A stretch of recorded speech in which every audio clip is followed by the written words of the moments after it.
As we peer into the next 5 years, Russia's economy faces an uncertain future swaying on the edge of unprecedented challenges. Russia's $600 billion war chest was supposed to shield its economy from potential sanctions. This massive reserve was meticulously built up since 2014. Following the annexation of Crimea, the Kremlin anticipated further military actions might provoke international backlash. So it stored these funds in foreign reserves to prop up the economy during conflicts. However, the West had a different plan. In response to the 2022 invasion of Ukraine, Western nations froze half of Russia's war chest. This unexpected move left Russia scrambling to adapt. Russia was forced to take extreme actions to try and protect its economy. Putin's strategy relied on using these reserves to mitigate the economic blow from sanctions. He assumed the international response would be similar to the 2014 sanctions, which were relatively mild, but this time the Western response was swift and unified, catching Putin off guard. When Russia invaded Ukraine in February 2022, it triggered an avalanche of economic turmoil. The West's sanctions hit hard and fast, prompting Russia to take drastic measures. The first major move was to shut down its stock market. Initially, it was supposed to be a short-term closure, but it ended up staying closed for weeks to prevent a mass exodus of investments. When the stock market finally reopened in late March, the fears of a market collapse had somewhat subsided, but the damage was done. The Russian ruble, once a symbol of national pride, took a nosedive, losing up to 40% of its value. To combat this, the central bank raised interest rates to an eye-watering 20%. This was an attempt to stabilize the currency and curb inflation, which still soared to 16.7% in March 2022, as opposed to the 8.54% seen in the US during the same period. The interest rate hike was a desperate measure to slow down lending and big-ticket purchases, hoping to prevent further economic collapse. The economic repercussions of these moves were significant. Russia's inflation rate spiked, reflecting the severe impact of sanctions and economic isolation. Without access to its war chest, Russia was forced to take extreme actions to try and protect its economy. The rapid devaluation of the ruble and the closure of the stock market were just the beginning of Russia's economic struggles post-invasion, setting the stage for a prolonged period of financial instability and hardship. Want to dive deeper into how the economic state is reshaping Russia's future? Make sure to subscribe to our channel for detailed analyses and expert insights. Hit that notification bell to stay updated on all our latest content about global economic shifts and their impacts. Now let's talk a little about Russia's situation, war. The massive country's economic vulnerabilities have been shaky long before the Ukraine invasion. The country's reliance on oil and gas is staggering, contributing up to 40% of state revenue and making up 60% of the GDP. This heavy dependence on natural resources creates a fragile economy susceptible to global oil price fluctuations, as seen during the 2015-2016 crisis. A drop in oil prices and international sanctions crippled the economy, exposing its lack of diversification. A well-diversified economy is resilient against such shocks, but Russia lacks the safety net. According to the Natural Resources and Environment Ministry, natural resources dominate the Russian economy, making it an easy target for foreign sanctions. This dependence is a double-edged sword. While it enriches a select few, it leaves the economy vulnerable to external pressures. The country ranks high on wealth inequality charts among developed nations, illustrating the uneven distribution of resource wealth. Russia's economic future looked extremely shaky even before the Ukraine conflict. The absence of a diverse industrial base means that when oil prices drop, the whole economy trembles. Additionally, this reliance on a single sector stifles innovation and development in other industries, perpetuating a cycle of vulnerability.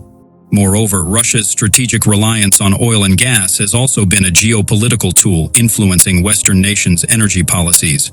However, this strategy has backfired, as seen with Germany's energy dependence on Russia complicating its stance against the invasion of Ukraine. These pre-existing economic weaknesses have only been worsened by the recent sanctions and global market shifts, giving off a pretty grim picture of Russia's economic stability and growth prospects. And that's not it. Russia's strategic use of its energy resources has been a double-edged sword. By fostering energy dependence among Western nations, it aims to wield significant geopolitical influence.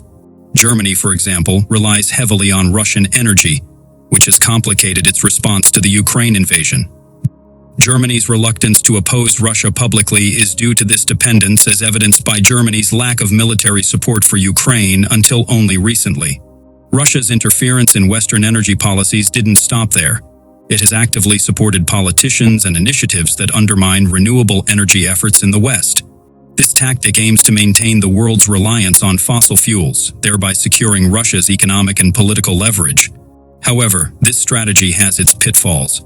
As the global shift towards renewable energy gains momentum, Russia's economic stability faces increasing risks. European Commission President Ursula von der Leyen announced that the embargo will be a complete import ban on Russian oil, seaborne and pipeline crude, and refined, which will be implemented in stages to allow states time to secure alternative energy sources. The economic fallout from the invasion of Ukraine highlighted the vulnerabilities of this dependence. The West's swift and unified sanctions have targeted Russia's energy sector, aiming to reduce reliance on Russian oil and gas. Russia is Europe's biggest oil supplier, providing 26% of the bloc's oil imports in 2020. In Europe, Germany, Poland, and the Netherlands are the biggest buyers of Russian oil, and cutting them off would cause a major crisis. The sanctions are not merely punitive, but strategic, aiming to weaken Russia's long-term economic and geopolitical standing. And it seems the sting was felt by Russian political analyst Andrei Antikov, who told Al Jazeera European countries are shooting themselves in the leg on takeoff, said, "I can't imagine at what price those countries will get oil elsewhere. Maybe the United States will provide crude oil, but again, at what price?"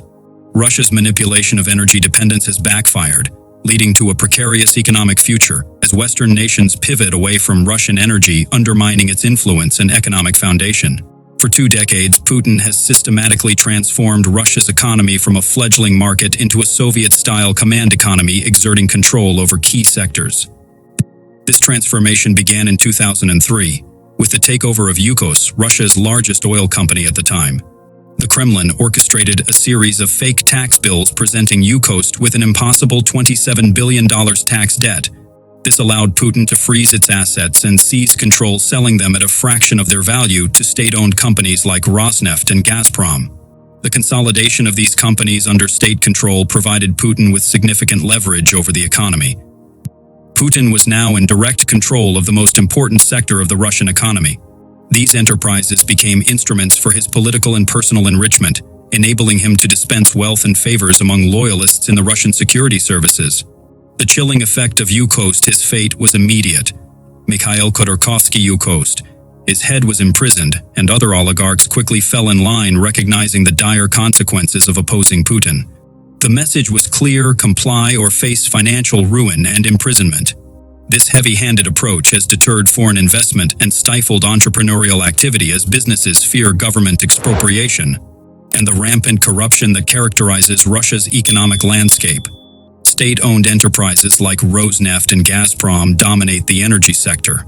But the same bureaucratic inefficiencies plague other industries. Entrepreneurs who played by Putin's rules can succeed, but those who don't face insurmountable challenges. The result is an economy heavily skewed towards state control, where innovation and private enterprise are stifled. This centralization of economic power under Putin has entrenched corruption and inefficiency, hindering Russia's economic potential and exacerbating its vulnerabilities in the face of international sanctions and geopolitical isolation. And there,